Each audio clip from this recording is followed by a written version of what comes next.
Hi, this is Jen Glanvill. Welcome to video 56 in the Calmness in Mind process, where we explore sensible solutions for your calmer life. John told me to say that. This is part 2 of my experience of the Ayahuasca retreat in the Amazon rainforest 10 years ago. So here ends his input. Jen's Ayahuasca experience part 2. Chapter 1. In my beginning is my end. My first taste of ayahuasca. Well, what could be worse than the vomitarium? That would have to be ayahuasca. But this is what we'd come for, and I was anxious but so excited. We met at the tambo to find it transformed.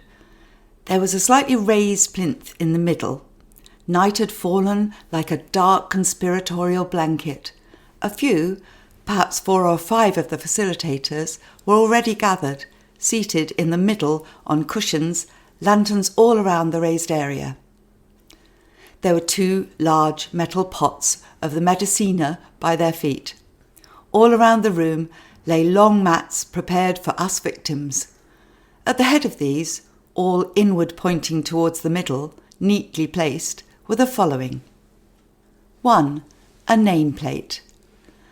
I noted that mine was as far away from John as could be. Good, I thought. At least I won't be tempted to grab his attention, as I do have a back-of-the-class disruptive element. I wasn't going to poke him and giggle throughout the ceremony. 2.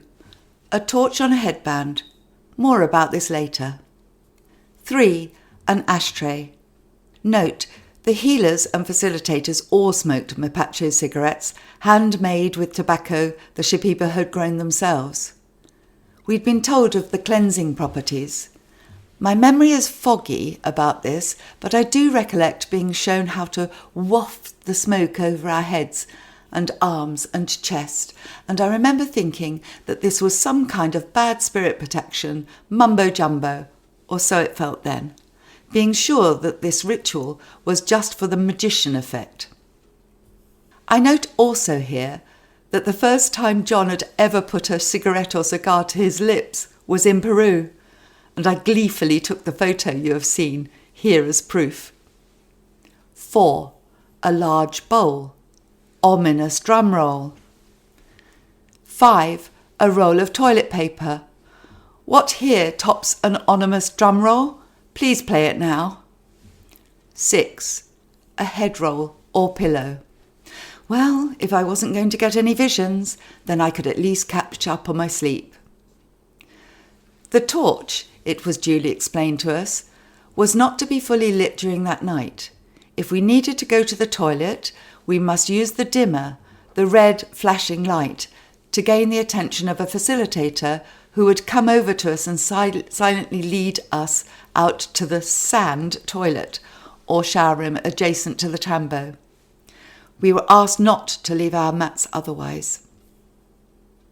Aside, if anyone is still keen to try this, I'm just telling you my story. If I haven't put you off already, and if what follows here doesn't, then you're already braver than I. I was a little anxious, sure, but also blissfully unaware of what was about to happen. My only encouragement is that throughout the whole endeavour, despite my lack of knowledge and my deep scepticism, we were all treated equally. Perhaps we shouldn't have been in my case, but we were. It felt personally dangerous, but equally completely safe. We were all in the same boat. But I will warn, don't wear white. Of course, I did. I'd read somewhere that the spirits or some such nonsense saw this as a sign of respect. I was, of course, the only one. Should have done some research. The hushed voices were silenced. A facilitator asked that we keep to our own mats, that when the Shipibo healers arrived and we were ready, the lanterns would be quenched.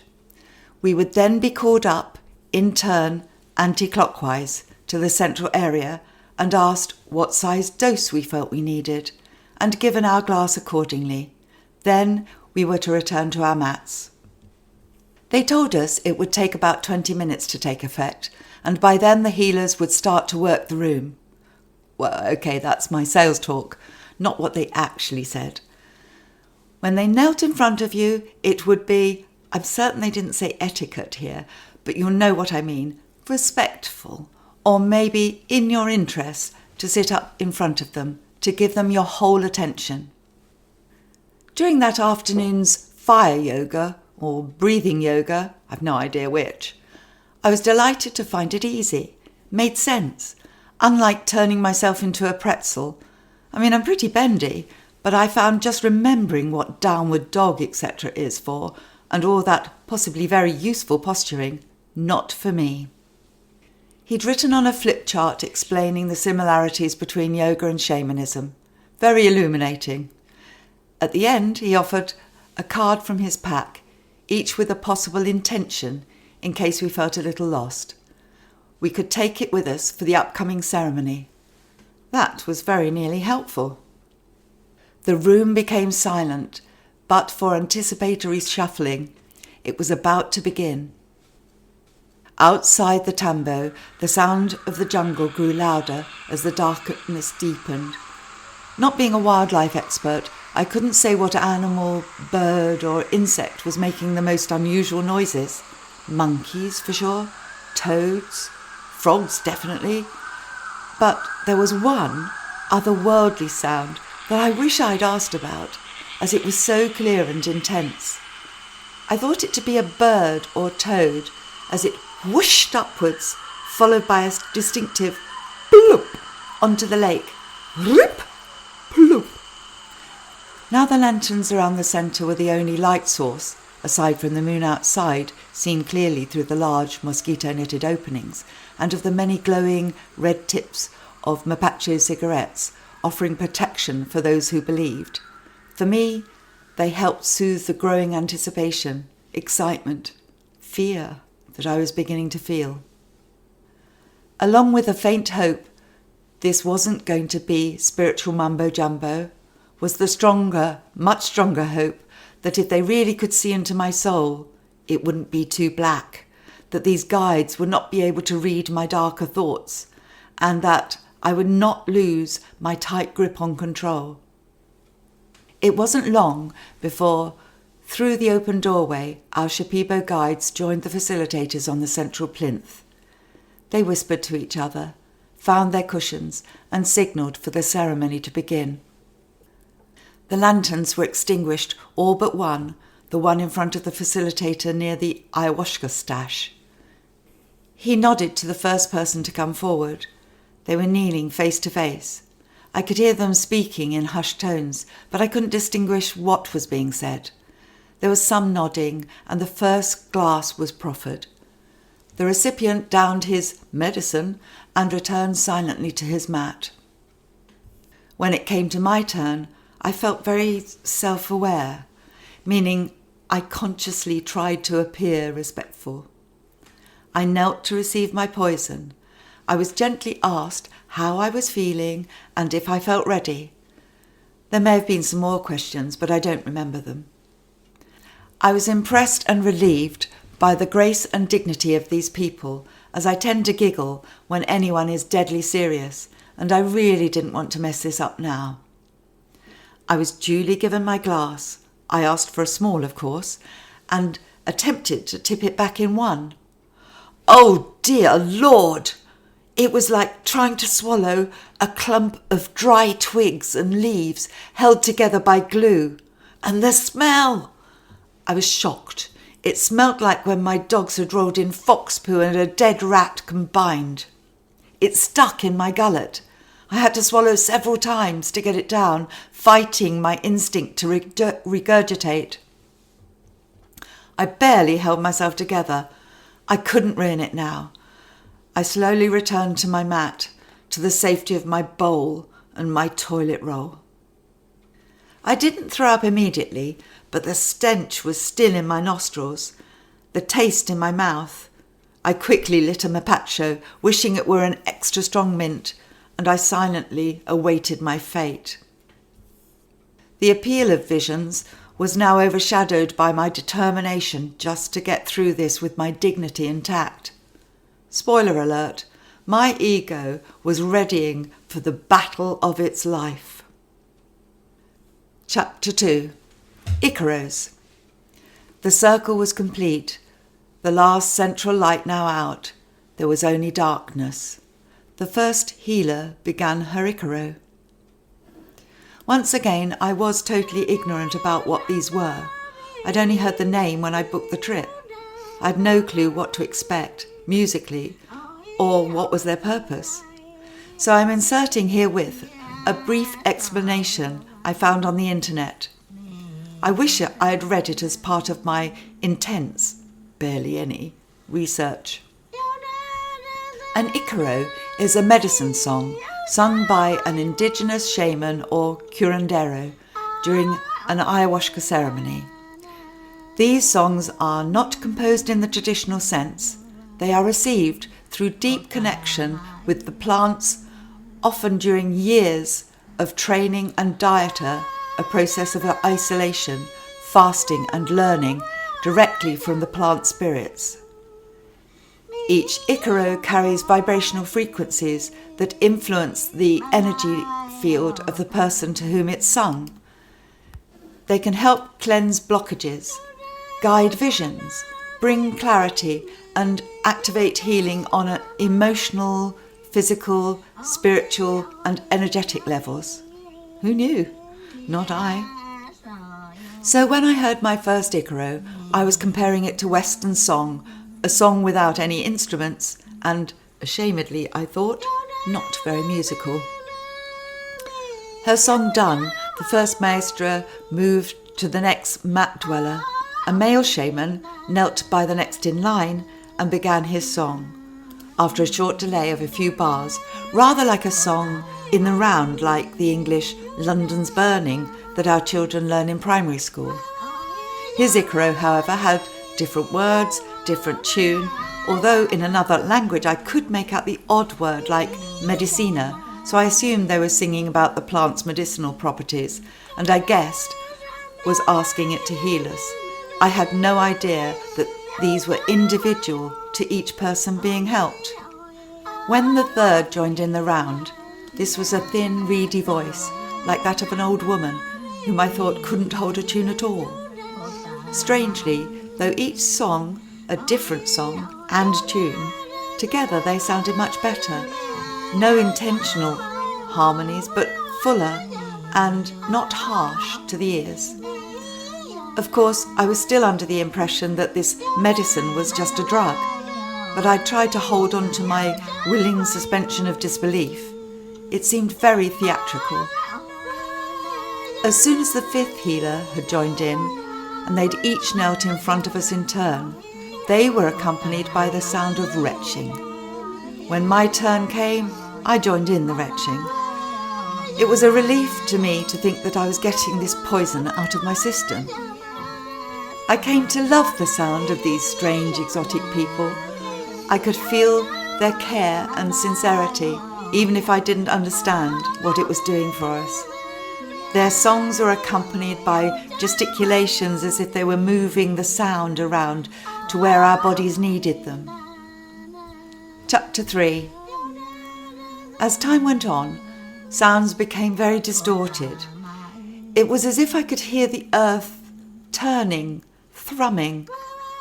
Their song was accompanied by the outside sounds of the animals, birds, insects and rain. Through the sickness, I felt bodily sensations, like electricity through my veins. Then my sight began to play tricks on me. The colours that you see in the ayahuasca-inspired paintings don't lie. The colours become electric, and I began seeing things.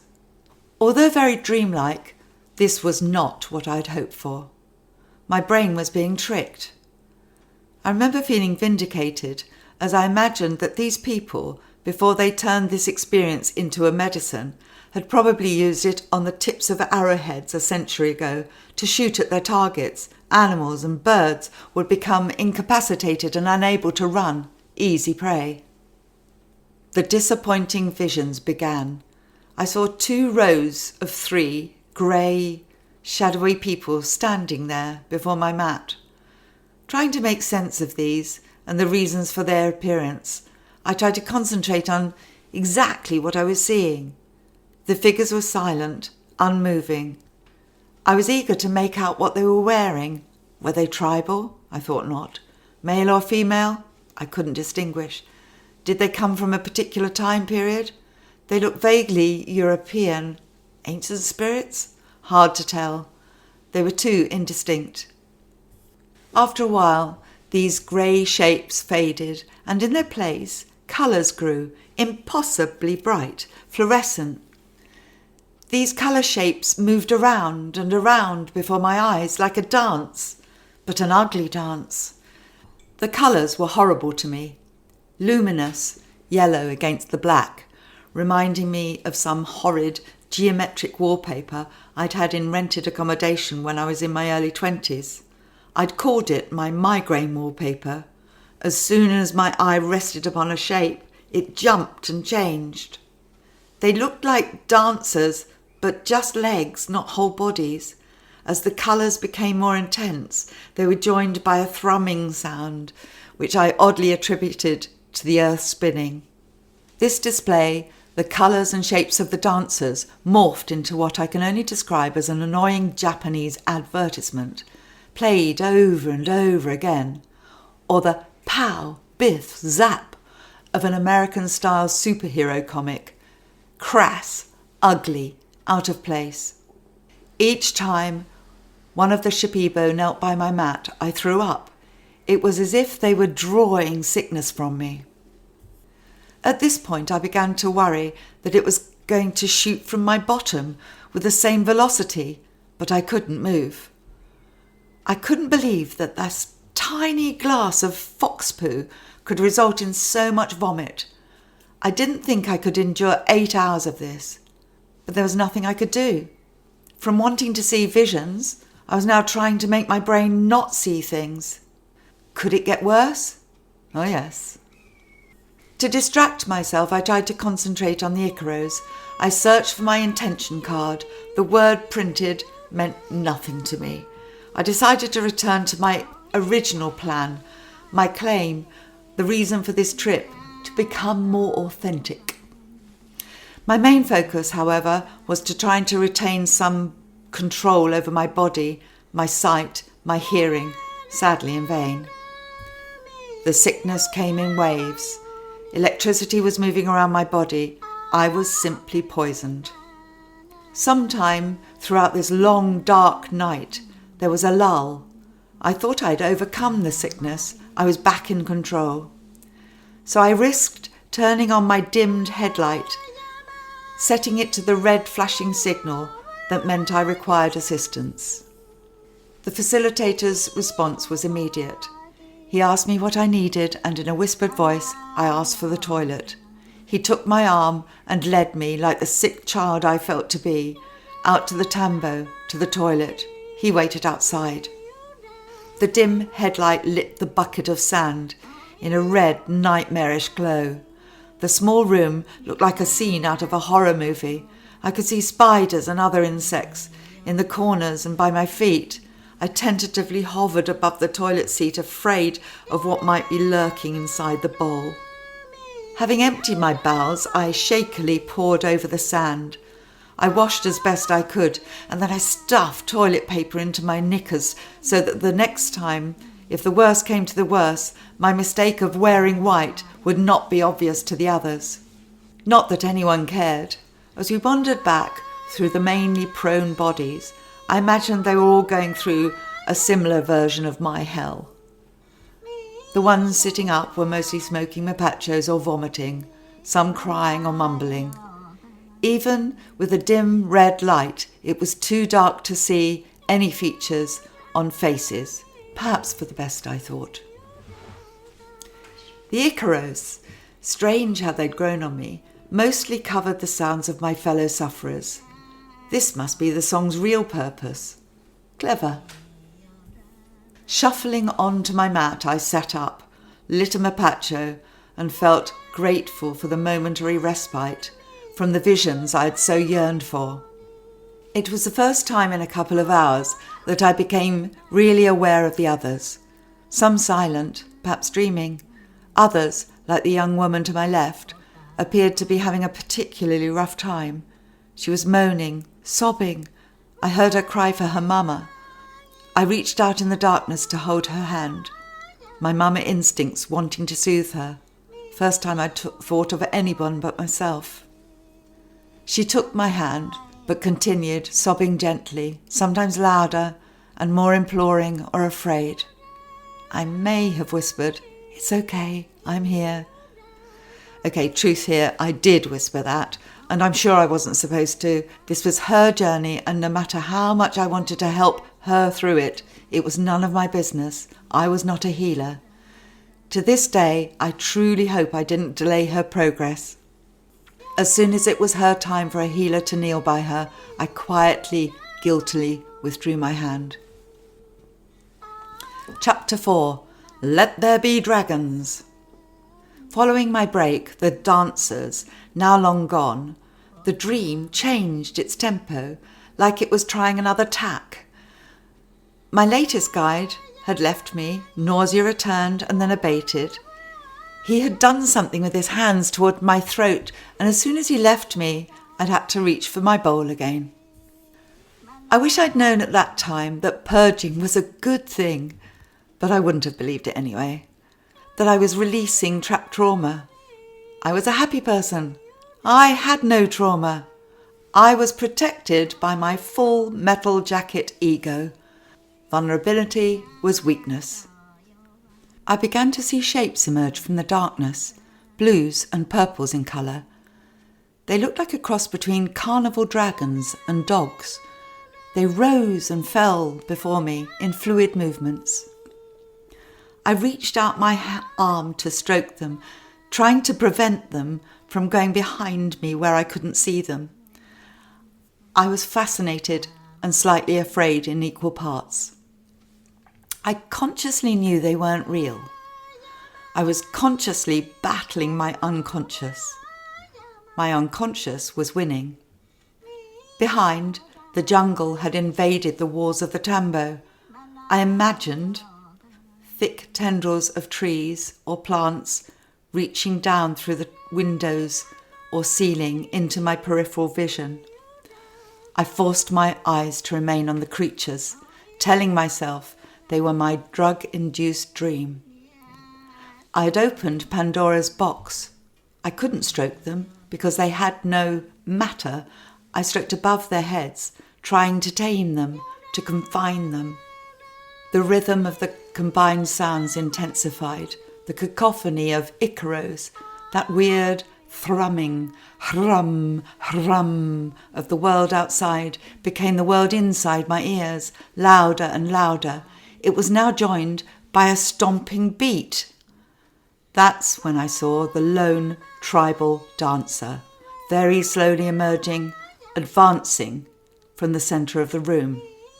This figure, mostly black with some white, appeared more solid than the dragon dogs that were still present. I shifted my attention from them. This black tribal warrior was slowly advancing towards me. After each 2 stomps, it would thrust out one arm, palm upward, towards me, as if it wanted something from me. Stomp, stomp, thrust.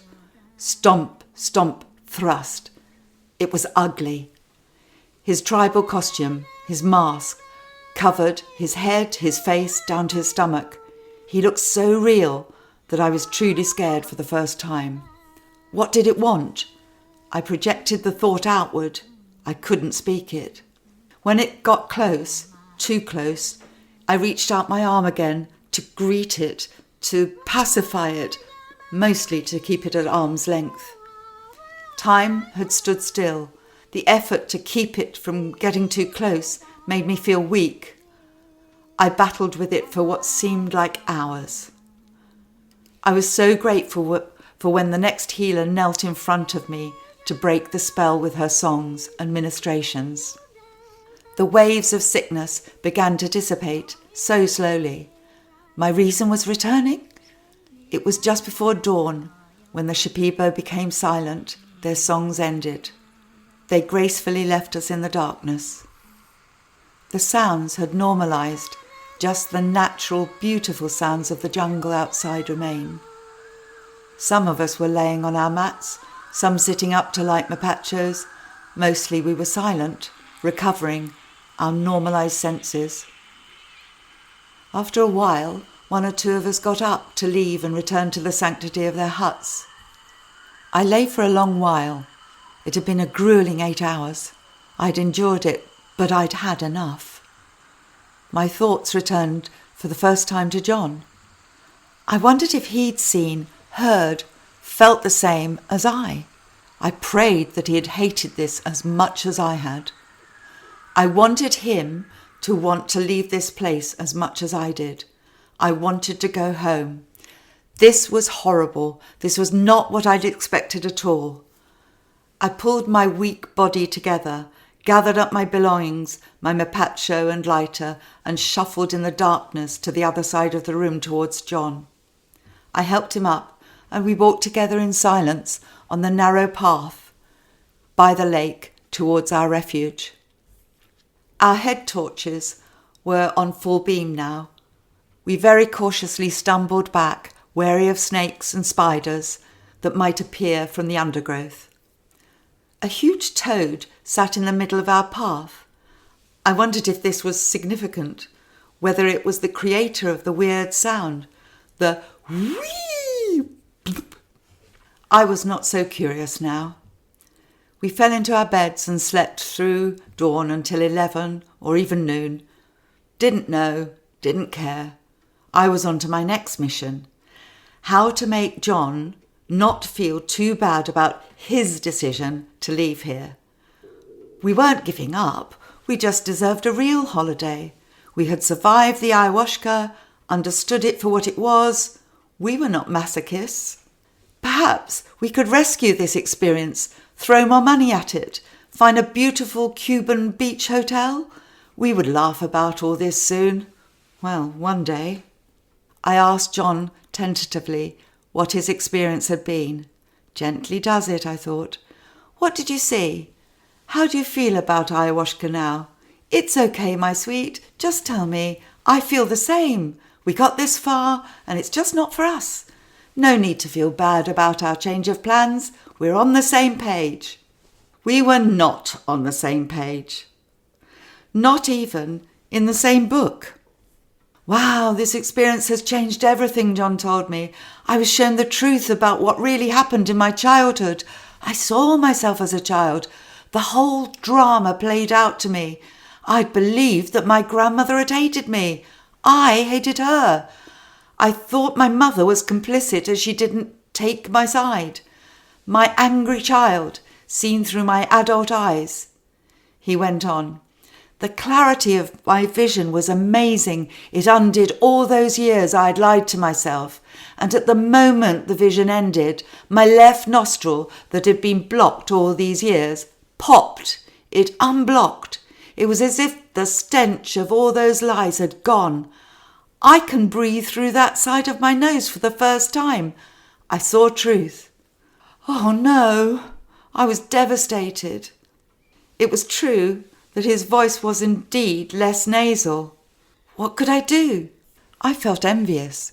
He'd seen real visions. It had helped him understand a dark time in his life, and this had led to an actual physical change. Indeed, he seemed changed, lighter. What had I seen? Grey, shadowy ancients, a horrible frenetic dance of legs, repetitive, and nothing like the colours I'd seen in the ayahuasca paintings. Dragon dogs, that although the best part, would not have been entered in any self-respecting carnival.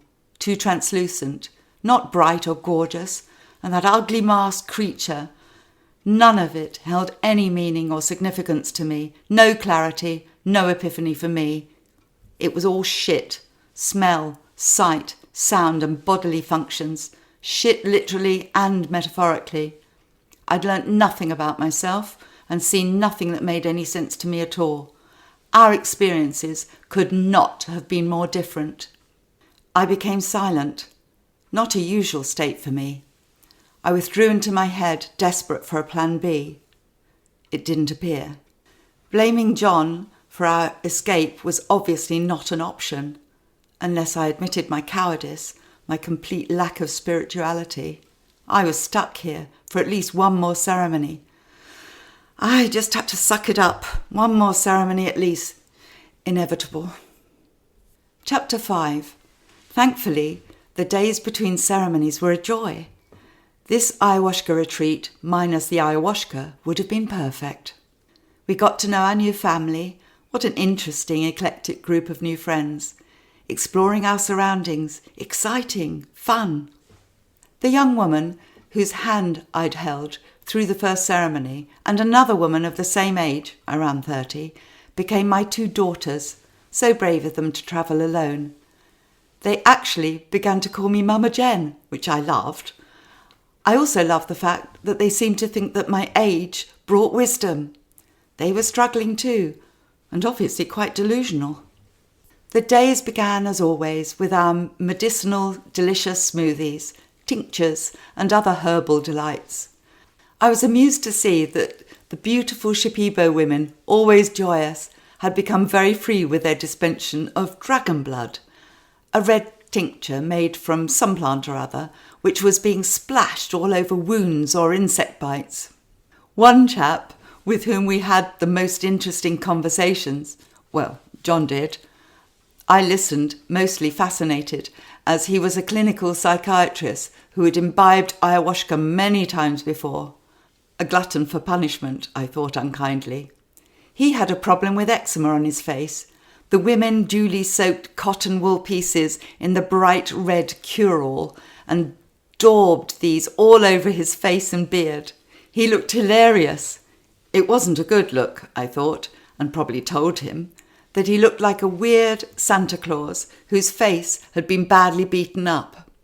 How timely and apt, as these ceremonies spanned over a Christmas period. Following the first ceremony, and each thereafter, we had the obligatory gathering in the tambo to discuss any concerns and answer any questions about the night before. The facilitators who had been present at the ceremony, they took turns, and one Shipibo consultant were present for these sessions. They didn't press us about our personal experiences. Thank goodness, as I felt such a fake amongst these mostly clever, spiritual seekers. Some shared some aspect of their ordeal, or ask a question. The facilitators would consult with the healer, in Spanish I presume, and suggestions or answers were duly given us. In these days between ceremonies, we had much free time. Aside from the flower baths and huge banquets, lunch and dinner served on long trestle tables, strictly in line with our dieter, and so aside from delicious fruits, still mostly bland for me, we had a guided walk through the jungle to a clearing with several huts, the homes, I guessed, of the Shipibo tribe members that were not healers. A few happy, squealing children encouraged us to tap back their footballs. As I've always felt I've never truly grown up, this was very refreshing company for me. I felt I was indeed learning much about this part of the world. It was like nowhere I'd ever travelled before. This small village was very basic. Aside from their homes was one makeshift shop, a wooden shack with an open window, where we would buy their homemade mapachos and balls of bitter chocolate, the main products on offer other than soaps and toothpaste. I stocked up on ciggies and the chocks, which I couldn't wait to try. I was somewhat disappointed with the chocolate, which was mainly cocoa with some oily stuff to stick them together. I could have killed for real chocolate, for a yummy Cadbury's milk chocolate bar, deliciously sweet and cocoa-free. I gave all but one away.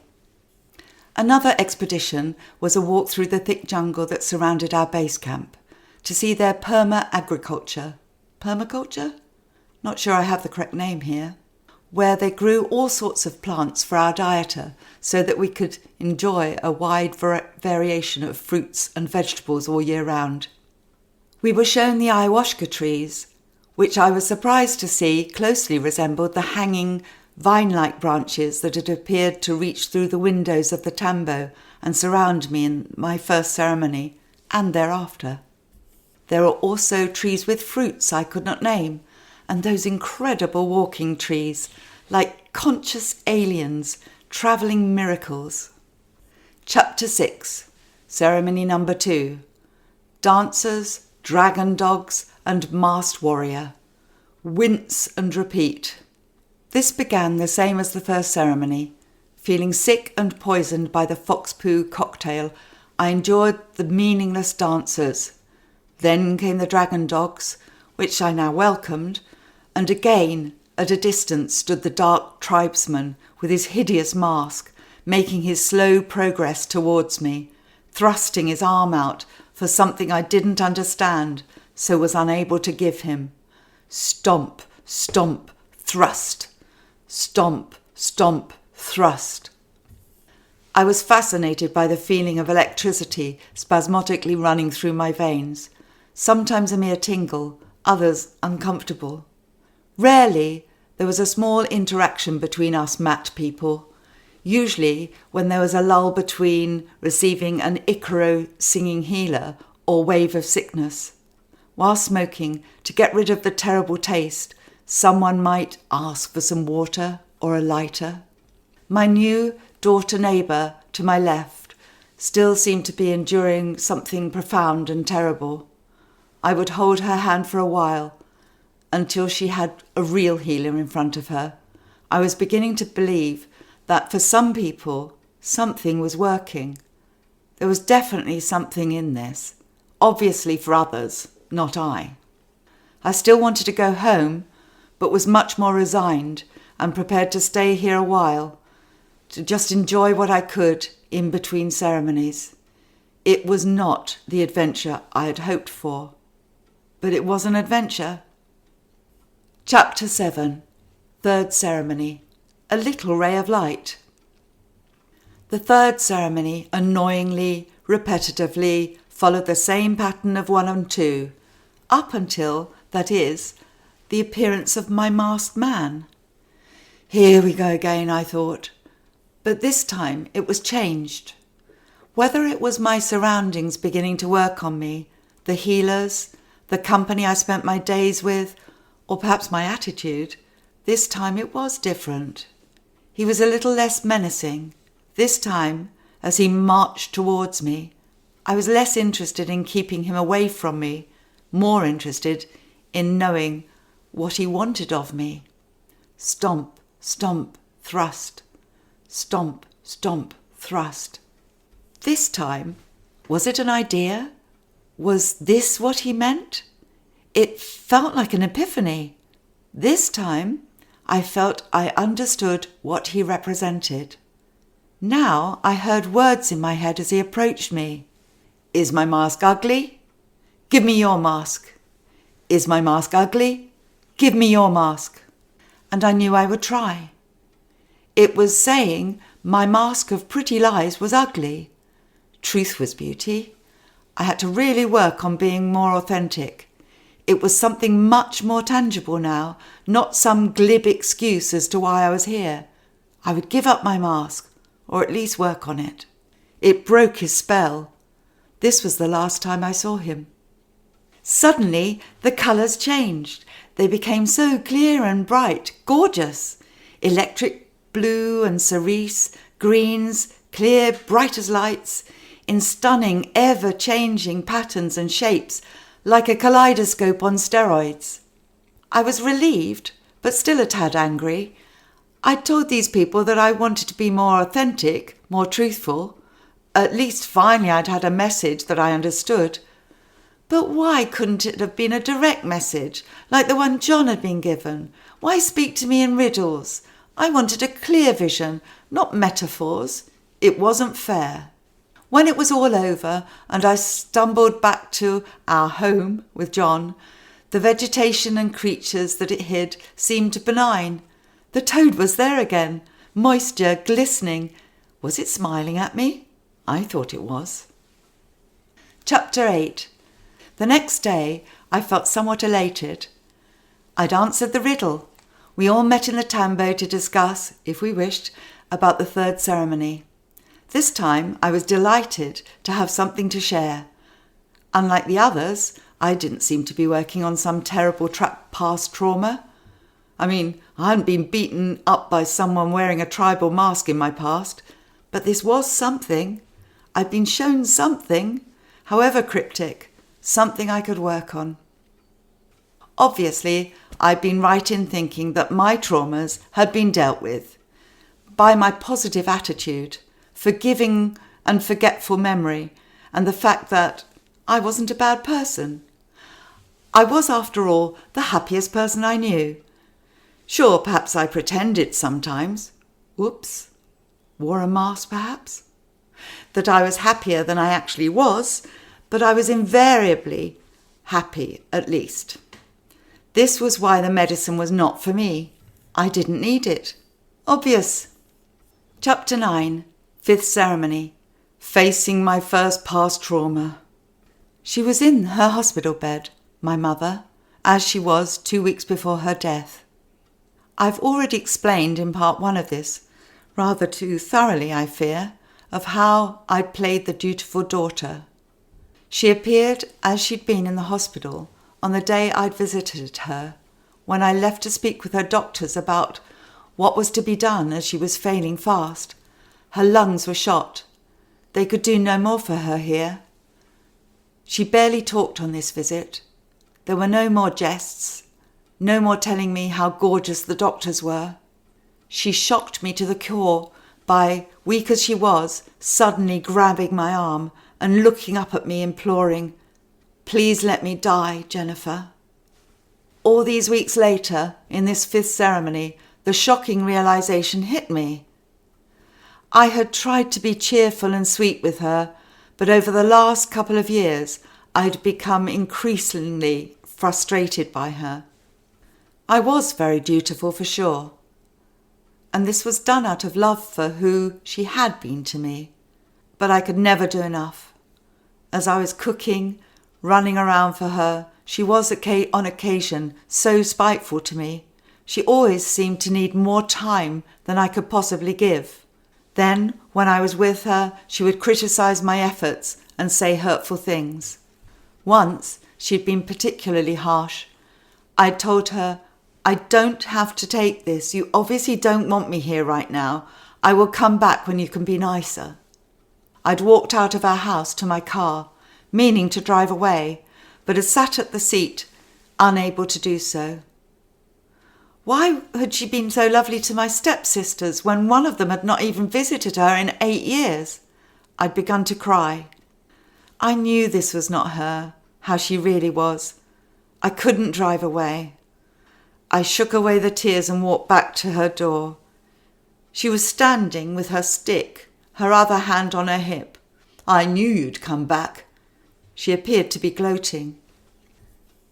These images of her in hospital, faint as if on an old black and white television with bad reception, began to fade, and I heard the very last words that she ever spoke to me on the day before she died. "You know I love you, Jennifer." As soon as this vision was over, I threw up, over and over again into my bowl, at the head of my mat. I was dutiful, but I'd resented how much strain this has put on me. She owed me this holiday. That's what I'd felt. I owed her all the sacrifices she'd made when I was a child, all the happy times we'd spent together on holidays, painting together, all the fun and trouble we'd got into, all those memories. I'd done so much in the last couple of years, but I'd done them out of duty, not compassion. She hadn't wanted to eat. She didn't want me to shop or cook for her. All that arranging dog walkers, carers, hospitals and doctor appointments, which she regularly cancelled, just to infuriate me. If I hadn't done any of those things, she may have at the very least felt more in control of her life, had purpose, died sooner, but happier maybe. Social workers would have probably jumped in. That time I'd spent with her could have been companionable, not dutiful daughter and invalid, just someone who loved her and would listen to the same stories she told over and over again, sometimes in the same day, listening as if they were new, sharing her significant moments, her fun times, allowing her to relive them. Realization hit me. Bam! That was what true compassion should have looked like. Her lovely next-door neighbour and friend, who always experienced the best side of her, that I had silently nicknamed the daughter she never had, she was the daughter I should have been. Hard lesson, but after releasing tears and vomit, I didn't feel as bad as I thought I should have, because along with the realization and deep regret, I felt forgiveness, hers or mine, it doesn't matter. I knew not what I did then, but I knew now. I would never do anything out of duty again if I could make a different choice with compassion. Interlude here. Pause for meltdown. My meltdown. After writing the last chapter, I took a break for a couple of days, writing about my duty versus compassion realization, which came from my weakest vision, visually, and the one that had lasted the shortest time. It only seemed to take about 15 minutes of all the visions I'd had through the ceremony. I threw a wobbler. This 10 years later. I've now had a couple of days to think about it, and I think I understand why now. By throwing a wobbler, I mean that there were tears in my eyes for sure whilst writing, as the memories came flooding back. That was to be expected, even though my memory of it was to my mind the least significant of all the realizations I'd had at that time. I cried silent tears, both of joy and sadness. That's what I do. I was suddenly overcome, though, now, with deep sorrow and memories of my mother, how she was, leading up to her passing. I started sobbing uncontrollably. I stumbled down the stairs to find John, to tell him how I was feeling, and I was howling. It was uncontrollable. John held space for me, or held the bucket as we call it. Didn't try to solve my distress, didn't interrupt, just listened to me trying to tell him why I was in such a mess. Most people call this holding space, but even now that terminology sounds, I don't know, too spiritual, too condescending, too psycho-speak. Now, since the Ayahuasca retreat, even though I now know that the soul exists, that I know there is something far greater than this bodily experience, I don't call this God, as it has too many connotations of religion. John and I call it the godlyverse. The universe sounds too woo-woo. Nature doesn't cover it. It's too earthbound.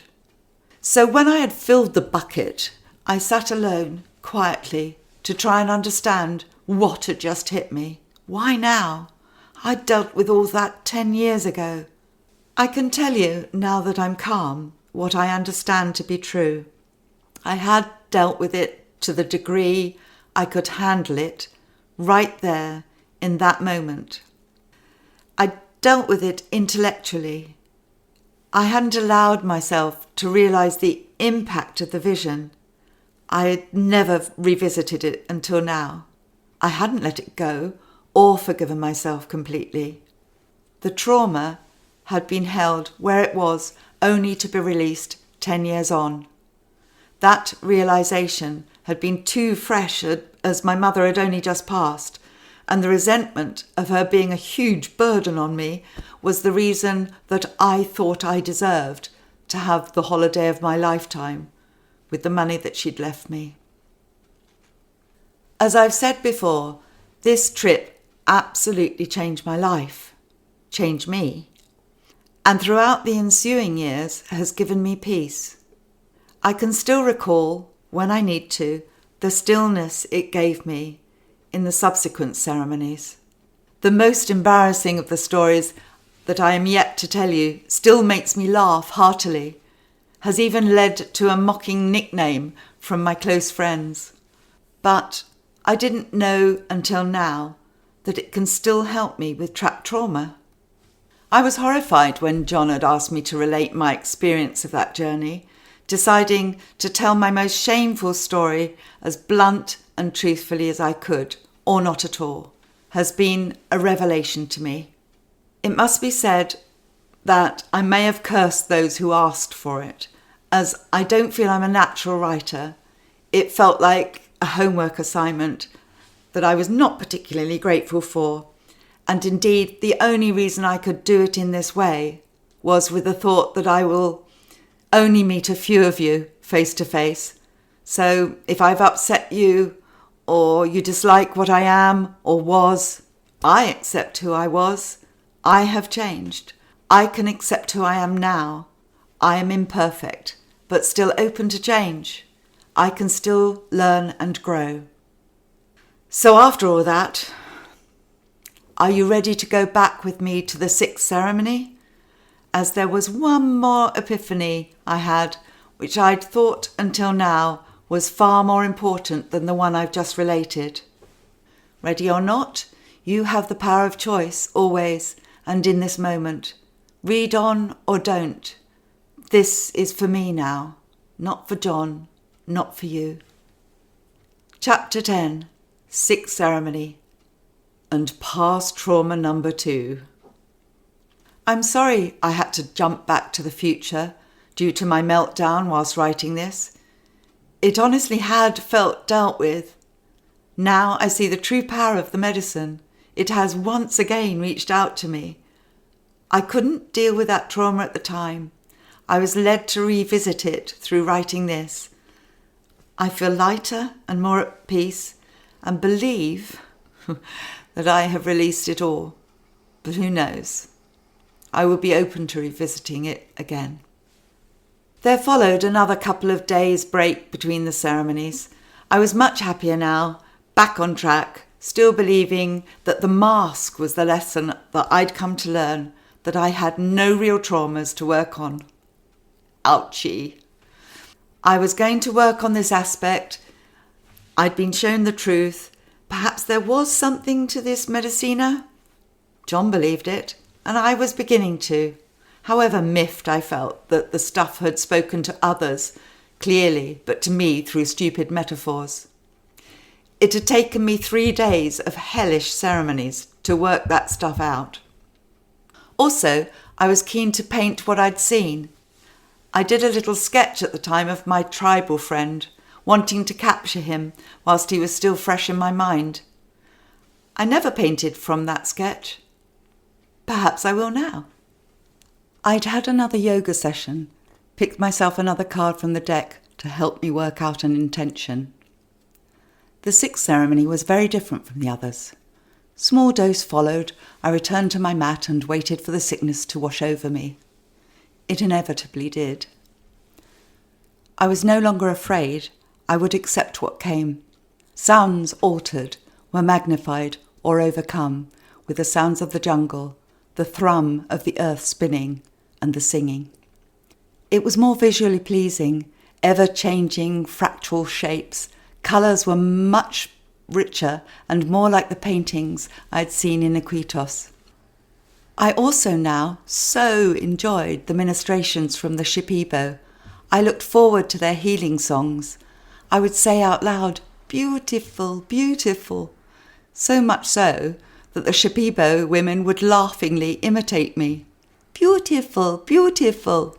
Now I was just in it for the ride.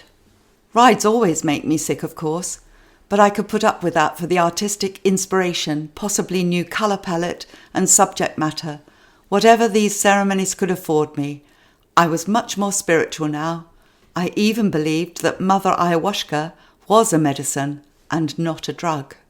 There was a much hoped-for improvement in comparison to previous ceremonies, but I remember looking at my useless intention card and saying into the darkness, "Look, I have no idea what my intention is. This isn't working. I don't want your metaphors or riddles. For goodness sakes, I give up. You tell me what I need." Immediately, I had the weirdest feeling, A huge surge of electricity went rushing through my veins, like I was holding a live electric fence. The tingling sensation moved about my body, as if searching. It surged down my arms, into my fingertips, my legs and my feet. It moved through me everywhere. I mean, everywhere. Behind my eyeballs, into my ears, even into my anus. Searching for goodness knows what, I simply gave myself up to it. Looking up, I saw shadowy figures standing above me.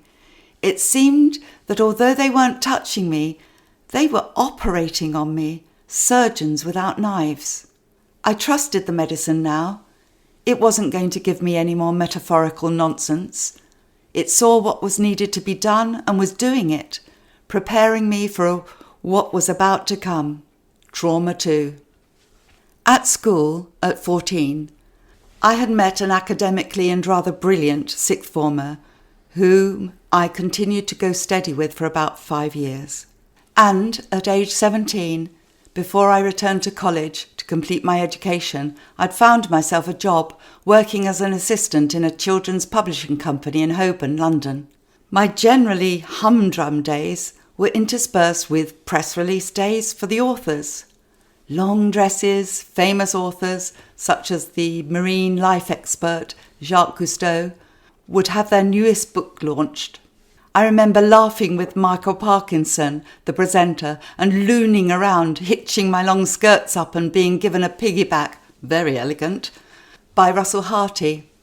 I was somewhat badly behaved, all very frivolous. I myself was very frivolous, until an accident with my boyfriend led to my getting pregnant. This really hit me like a brick. My boyfriend, then fiancé, was now a medical student. It was a disaster. For he more than I guessed, this was going to ruin his life, our lives. I'd always loved children, knew that at some point I was going to be a mother. One day. Not now, though. It couldn't be. Now this reality came flooding back to me 40 years later. I was holding my baby in my arms, the child I had aborted, the tiny human I hadn't allowed to live because it wasn't convenient. Later, I'd thought I'd been punished enough for this, having tried unsuccessfully to conceive when I later married someone else. I underwent 5 years of IVF and ICSI, having such a shocking amount of hormones pumped into me by the clinic. I think I remember it was 26 times the usual amount, that my lovely GP would call me almost every day during the dangerous periods to see if I was okay. These treatments always had the same devastating outcome. Although my eggs would begin to divide, they didn't take. Eventually, I had to come to terms with the fact that I would be childless, which I probably deserved. Every year, for about 11 years, a thought would come into my head. She would be 1 year old now. She would be 2, 3, and so on. I had no idea, of course, if she were a she. I just felt I knew. So now, in this dark jungle surroundings, I found myself in the tambo, holding my weightless baby in my arms and gently rocking her. I was vaguely aware that the healers and my nearest mat dwellers may be able to see my outline, at least, rocking the bundle only visible to me, my heart breaking once again, the empty hole in my chest palpable. Part of me had anticipated that this moment would come. If ever I had a trauma, this was it. This time, through the open windows, the long, vine-like tendrils of this other reality began to break through, to almost envelop me. After a long time in this dream, I remembered how people referred to this plant as Mother Ayahuasca. Finally exhausted, mentally and physically, by regret and sadness, the tree so real, so soothing, reached out her loving branches, her long tendrils towards me. I knew what was to be done. I lifted my child for her to take. I offered her up to the ultimate and perfect mother. She was going to live, be loved, be happy. I could let her go now, forever. If you're still reading this, I can promise you no more sad stories. I even have a little light entertainment for you. Chapter 11, Lucky 7, Seventh Ceremony, Enlightened. So, once more grateful that I was on the home run, I took my shot.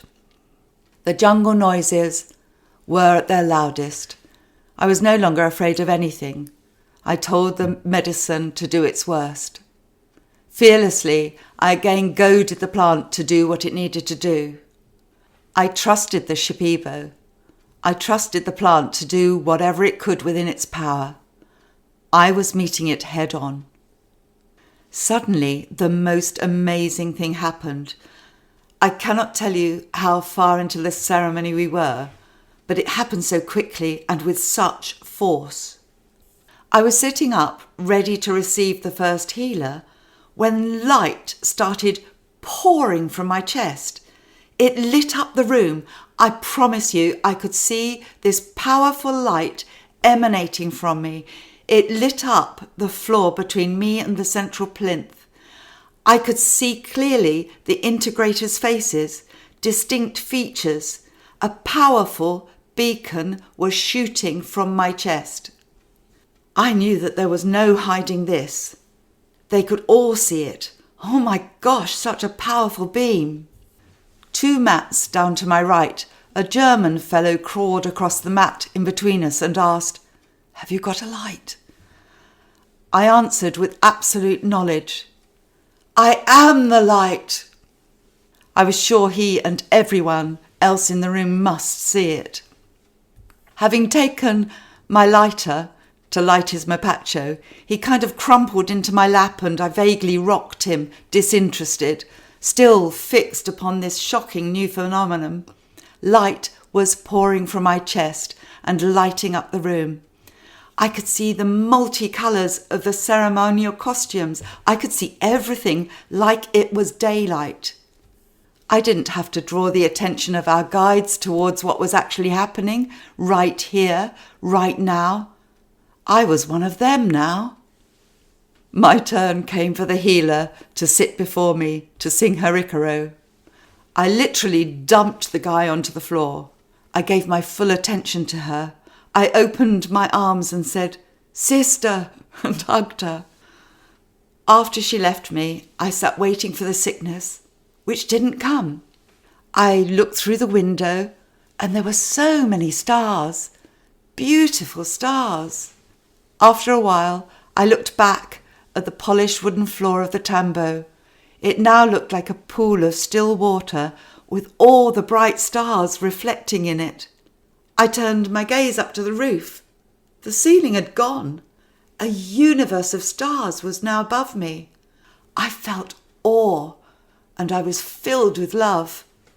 All of a sudden, I shot up into the night sky. I had no body. I was amongst the stars themselves. Looking at them, I realised they were shining balls of consciousness, and I was one of them. I could still hear the songs of the Shipibo. One in particular was singing a song that seemed to draw me, to be pulling me forward towards the brightest light. Not a ball like the others, just an expanse of light in the heavens. I was being filled with bliss. There was no body. There was no time. Just love around me, in me, of me. Then a voice in my head softly spoke the last 3 words I would hear for a long while. "This is truth." Silence. With the voice now gone, there was no more me. Just pure awe, beauty, light, connection. How much time passed, I have no idea. Time did not exist here. I'm really struggling to tell this, as the observer the narrator who had been present all my life, was part of me, or was me, was gone. I was not an individual experiencing. I was just an eternal knowing. At some point, floating towards the ground, still lighter than a feather, I discovered, entered, or became a body on the mat. In front of me was a name on the card. It read, Jennifer. I stared at it for a while. I thought, this must be me. Everything felt surreal and insubstantial. I would never be the same again. At some point, John must have come to take me back to our hut. I was silent for a long while. Part of me was still in another world. I felt so still, so peaceful. Chapter 12. When I awoke the next day, John began chatting to me, either telling me of his experiences of the previous night or asking about mine. I was quiet for a change. I felt no need to talk. I had seen truth, God. I realized I must be enlightened. I wondered how I would function in the world. I thought, poor John, but I will come back for him. Embarrassing now. And so this newly enlightened soul floated around, trying to be gracious for 2 or 3 whole days before the final ceremony. How I cringe with the memory of those days. I was sure I was no longer of this world. My 2 jungle daughters sought me out. When asked what had happened the night before, I told them about the light pouring from my chest. And one of them said, "We should call you Mama Light." "Oh, no, I said. But I do remember thinking, I rather like that name. Ever had your ego go full rogue on you? Mine had a field day. 2 or more days, in fact. I have an awful recollection, on the afternoon of the final ceremony, pulling aside a facilitator, the yoga teacher, and telling him that I was not the same, that if I didn't get a chance to tell my Shipibo brothers and sisters, would he give them my gratitude and say goodbye for me? I even ordered a pipe or flute to be made for me with semi-precious stones inlaid with some symbols burnt into it. I couldn't even play. I was pretty nifty on the recorder when I was a child. Well, I had knowledge of everything now. I would just be able to play it. Oh, the toe-curling embarrassment, even today when I think about it. Oops. John should have locked me up in the hut, not let me out until I came back down to earth.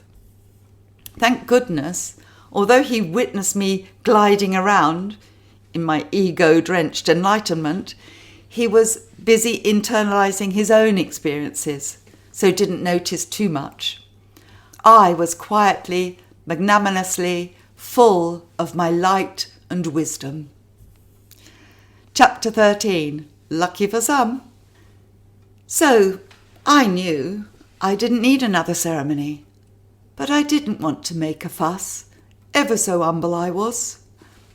Despite being unnecessary for my enlightened form, I decided I would go along to the tambo for the final ceremony. I would sit amongst all the others, sharing my light, communing with my Shipibo brothers and sisters, telepathically of course, but I needed no more doses of medicine. Sitting in the darkness, the first 2 or 3 spiritual seekers, not spiritual attainers like myself of course, got up to receive their medicine. I didn't want to make a fuss. It would be my turn to receive soon.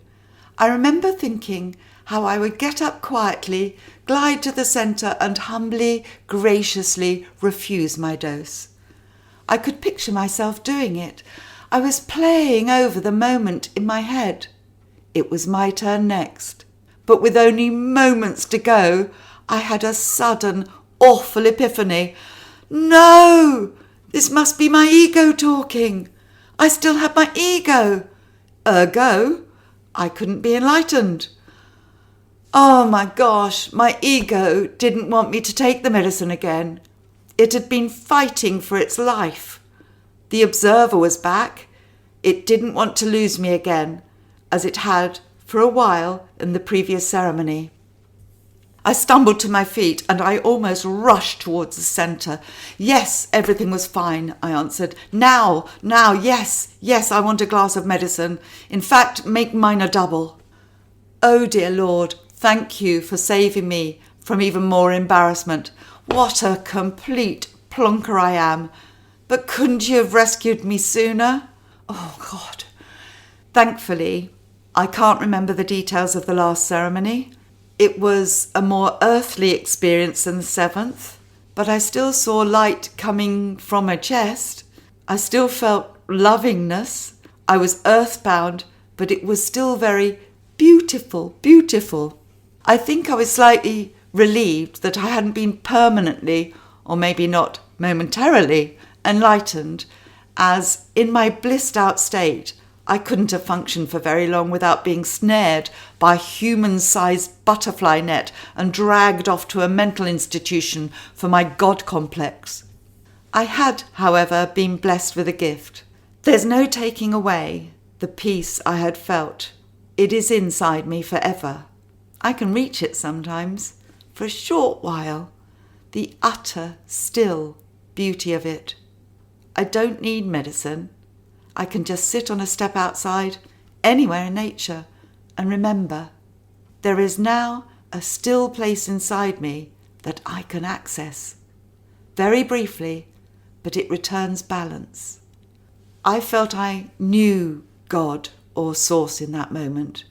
One thing I know unequivocally now, I know we have a soul, and the soul has no ego.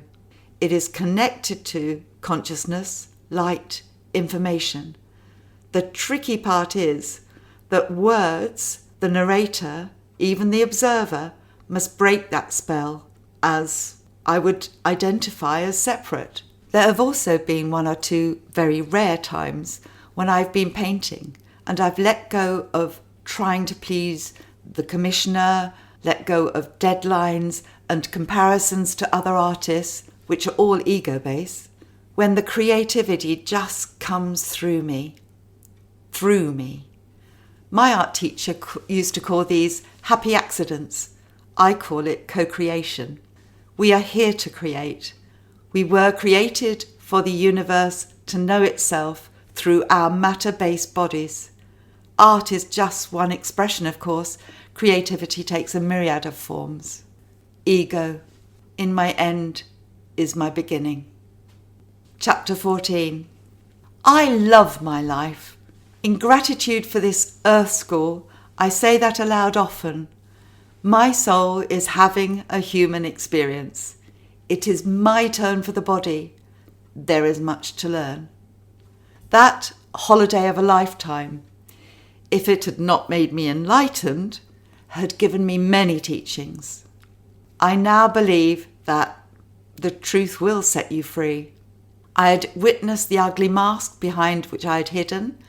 I am now more truthful. John and I try to practice radical honesty, certainly between ourselves. I don't even flinch now if John tells me I look better with makeup.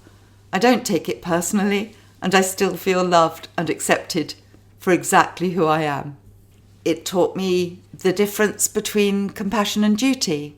The brief, faded glimpse I'd had of my mother was likely all I could have handled then. In writing this, I have now a more profound understanding 10 years on. I now have to forgive myself all over, and I shall. It has given my mother back to me. Finally, it taught me about forgiveness.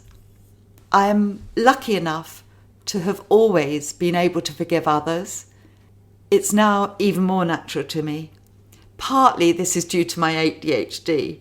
I have such a bad memory, and if I've forgotten the reason for an argument or what the perceived betrayal was, then no more forgiveness is surely necessary. Forgiving oneself, however, is somewhat harder, and I've come a long way. But, as with my mother, I revisited the guilt and shame. I thought it was done, and it wasn't.